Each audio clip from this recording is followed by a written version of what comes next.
আসসালামু আলাইকুম। আপনারা দেখছেন হোয়াইট নিউজ বাংলা। আমি সাথে আছি নিগার দিল নাহার। স্বাগত জানাচ্ছি আজকের বিশেষ আয়োজনে।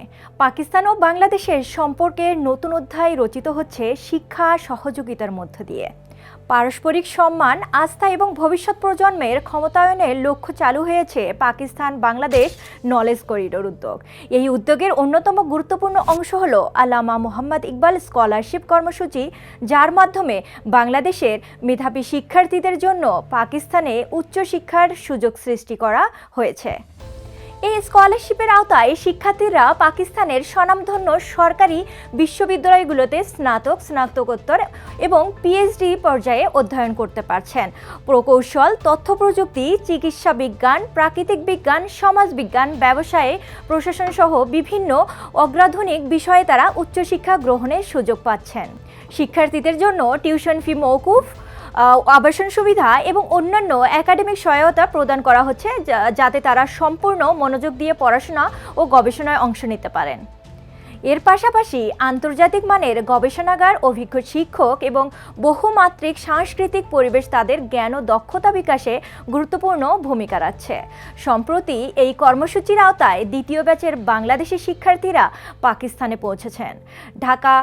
ঢাকায় শাহজালাল ইন্টারন্যাশনাল এয়ারপোর্টে তাদের বিদায় জানান পাকিস্তানের হাই কমিশনার ইমরান হায়দার।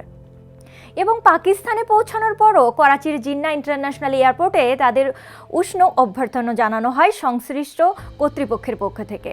সম্প্রতি পাকিস্তানের ফেডারেল মন্ত্রী প্রফেসর এহসান ইকবাল বাংলাদেশের জন্য বাংলা ভাষায় আল্লামা মোহাম্মদ ইকবালের 40টি প্রকাশনা উন্মোচন করেন।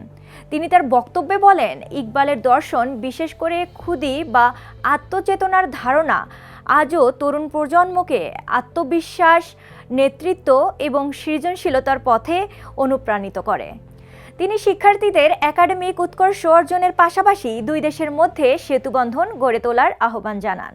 পাকিস্তান বাংলাদেশ নলেজ করিডোর কেবল একটি শিক্ষা কর্মসূচি নয়, এটি দুই দেশের জনগণের মধ্যে দীর্ঘমেয়াদী সহযোগিতা, পারস্পরিক বোঝাপড়া এবং সাংস্কৃতিক বিনিময়ের একটি শক্তিশালী প্ল্যাটফর্ম। এই উদ্যোগের মাধ্যমে গড়ে উঠছে গবেষণা সহযোগিতা, একাডেমিক অংশীদারিত্ব এবং তরুণ নেতৃত্বের একটি নতুন প্রজন্ম। বিশেষজ্ঞরা মনে করছেন, এ ধরনের উদ্যোগ আঞ্চলিক স্থিতিশীলতা ও অর্থনৈতিক উন্নয়নে ইতিবাচক প্রভাব ফেলবে, কারণ শিক্ষা শুধু ব্যক্তিগত উন্নয়নের পথই নয়, বরং এটি কূটনৈতিক সম্পর্ক জোরদার করারও কার্যকর একটা মাধ্যম। বাংলাদেশি শিক্ষার্থীরা পাকিস্তানে থেকে যে জ্ঞান ও অভিজ্ঞতা অর্জন করবেন, তা ভবিষ্যতে দুই দেশের মধ্যে সহযোগিতা বৃদ্ধিতে গুরুত্বপূর্ণ ভূমিকা রাখবে। তারা হয়ে উঠবেন দুই দেশের বন্ধুত্ব ও পারস্পরিক আস্থার দূত। সব মিলিয়ে শিক্ষা সহযোগিতা এই অগ্রযাত্রা প্রমাণ করে পাকিস্তান ও বাংলাদেশের বন্ধুত্ব নতুন সম্ভাবনার দিকে এগিয়ে যাচ্ছে। তরুণ প্রজন্মের হাত ধরেই গড়ে উঠছে একটি আরও সংযুক্ত, সহযোগিতাপূর্ণ এবং সমৃদ্ধ ভবিষ্যৎ। এভাবেই শিক্ষা হয়ে উঠছে দুই দেশের সম্পর্কের দৃঢ় ভিত্তি।